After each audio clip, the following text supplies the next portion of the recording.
रनौत का पर्दाफाश हो चुका है। कंगना को 3 साल के कारावास से कोई नहीं बचा सकता है। कंगना रनौत के ऊपर 1 नहीं 2 नहीं बल्कि 5 धाराएं लग चुकी है। बड़ी खबर है, कंगना रनौत के लिए अब मुश्किल की घड़ी आ चुकी है।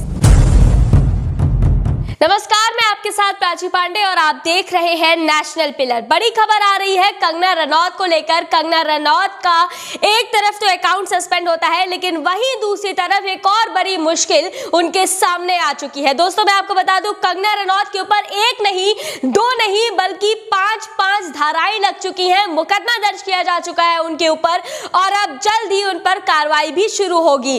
दोस्तों, कंगना रनौत ने बंगाल हिंसा के बाद एक ट्वीट किए, वीडियो बनाई और एक ऐसा आपत्तिजनक ट्वीट किया जिसको लेकर यह कहा जा रहा है कि उन्होंने दंगे को भड़काने की कोशिश की है। जी हां, दंगे को भड़काने की कोशिश की है, क्योंकि बंगाल में उस समय दंगे चल रहे थे। उस समय मारपीट की खबरें आ रही थी, तोड़फोड़ की खबरें आ रही थी और पूरा बंगाल जल रहा था।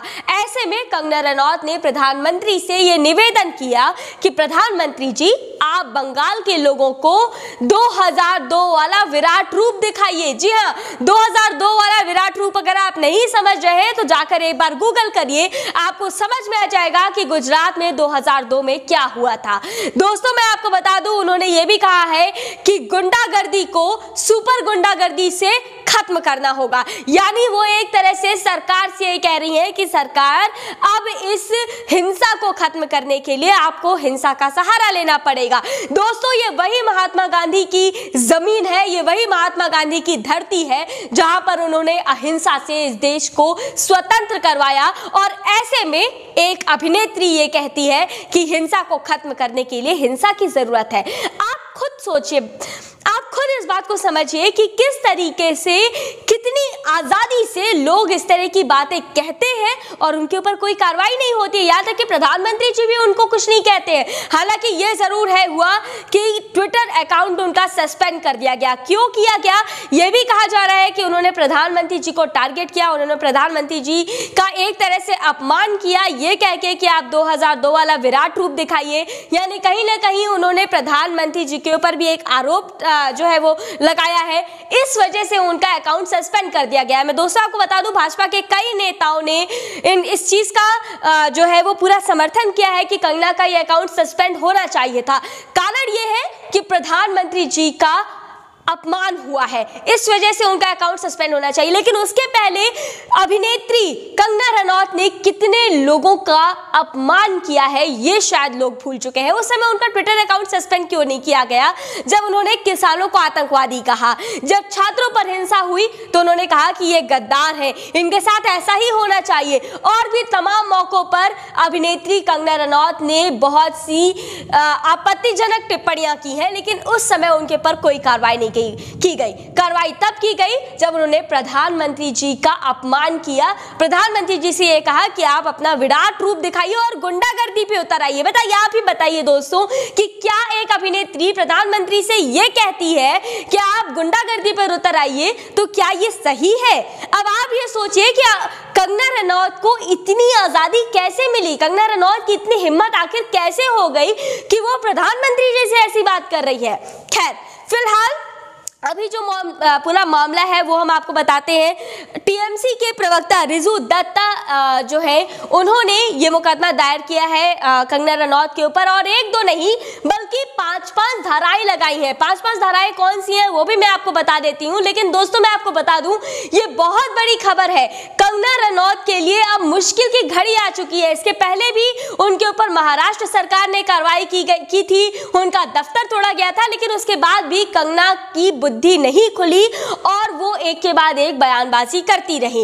और अब जो हुआ है वो कंगना के लिए एक बहुत बड़ी परेशानी का सबब बन सकता है। जी हाँ दोस्तों, वैसे भी कंगना को कई बार ट्रोल किया गया है। अगर आपको याद हो, जब उन्होंने एक येलो कलर की बंदेज की साड़ी पहनी थी, तब उनके जो फैंस थे उन्होंने कहा था कि अगर कंगना अपना मुंह न खोले तो ये बेहद खूबसूरत लगती हैं। तो आप समझ सकते हैं दोस्तों कि कंगना कि जो एक सेलिब्रिटी पर्सनालिटी है वो भी कहीं ना कहीं इफेक्ट हो रही है उनकी इस पॉलिटिकल आइडियोलॉजी की वजह से, और कंगना के ऊपर जो टिप्पणियां की गई हैं, जो उनको ट्रोल किया गया, वो कहीं ना कहीं ये दर्शाता है कि जो उनकी फैन फॉलोइंग है वो भी अब कहीं ना कहीं कंगना से कतराने लगी है। दोस्तों अब इसके बाद हम आपको बताने वाले हैं कि कंगना के ऊपर वो कौन सी 5 धाराएं हैं जो लगाई गई हैं, और वो 5 धाराएं किस तरीके से कंगना को परेशान कर सकती हैं, उनके लिए परेशानी का सबब बन सकती हैं। सबसे पहले धारा है आईपीसी की 153A, जिसमें ये कहा गया है कि provocation with intention to cause riot. मतलब आप जब किसी व्यक्ति को या किसी ग्रुप को प्रवोक करते हैं ताकि वो दंगा करे, इस सिचुएशन में जो है ये धारा लगाई जाती है आईपीसी की 153A, प्रवोक करने के लिए, खासतौर से किसी को उकसाने के लिए कि वहां पर जाकर के दंगा करे, इस चीज के लिए जो है ये धारा लगाई जाती है। यानी एक तरीके से देखा जाए तो दंगा भड़काने की जो है वो धारा कंगना के ऊपर लगा दी गई है।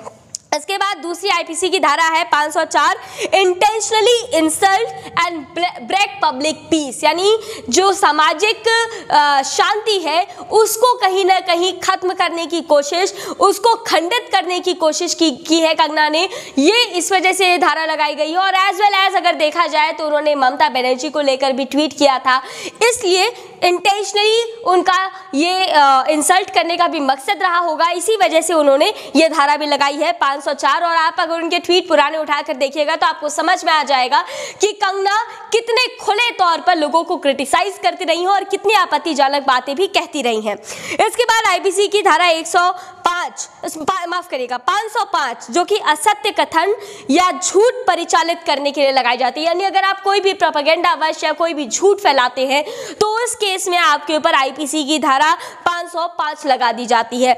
इसमें आपको बता दें दोस्तों कि 3 साल का कारावास जो है वो तय है अगर ये प्रूव हो जाता है कि आप सच में उसके आरोपी हैं। यानी कंगना बचने वाली नहीं है।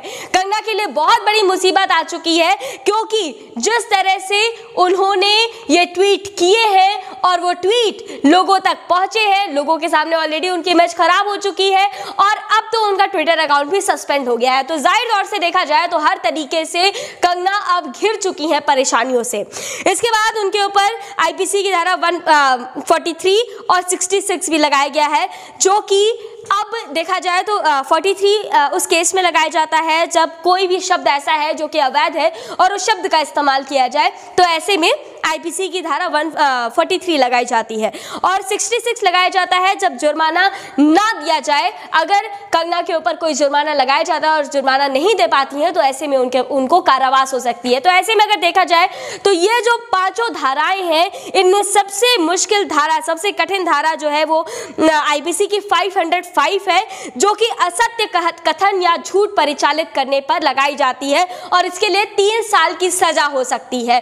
तो दोस्तों अगर ये सारी की सारी धाराएं प्रूव हो जाती हैं, कंगना इस ट्रैप में फंस जाती है, तो अब कंगना को 3 साल के कारावास से कोई नहीं बचा सकता है। दोस्तों ये बहुत बड़ी खबर है, क्योंकि कंगना रनौत एक के बाद एक टिप्पणियां कर रही थी, उनके ऊपर कोई अंकुश नहीं लगाया जा रहा था, लेकिन अब जो उन्होंने किया है वो उनके लिए बहुत बड़ी परेशानी का सबब बन सकता है। और अब देखना होगा कि कंगना रनौत इस परेशानी से कैसे निकलती है, क्योंकि अब बंगाल सरकार पूरी तरीके से कंगना के पीछे पड़ चुकी है।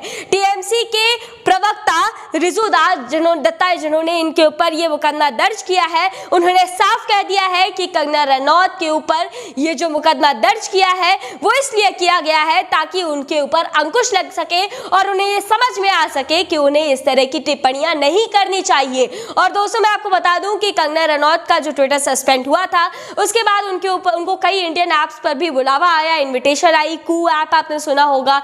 इसके अलावा ये भी कहा जा रहा था कि वो इंस्टाग्राम पर भी आएंगी, लेकिन दोस्तों उनके कई फैंस का मैंने कमेंट पढ़ा है, उनका ये कहना है कि अब कंगना रनौत इन ऐप्स पर आकर के भी जहर उगलेंगी, इस तरह की बात कही जा रही है। यानी अगर समझा जाए तो देश को ये समझ में आ चुका है कि कंगना रनौत का प्रोपेगेंडा क्या है, और साफ तरीके से देखा जाए तो कंगना रनौत का पर्दाफाश हो चुका है। यानी जो उनकी एक तरफा राजनीति की जो चाल थी ना, वो अब कहीं ना कहीं उन्हीं के लिए परेशानी का सबब बनेगी। तो फिलहाल अब देखते हैं आगे क्या होता है। तब तक के लिए आप देखते रहिए नेशनल पिलर। हमारे चैनल को सब्सक्राइब करना ना भूलिए, शेयर करिए। तब तक के लिए नमस्कार।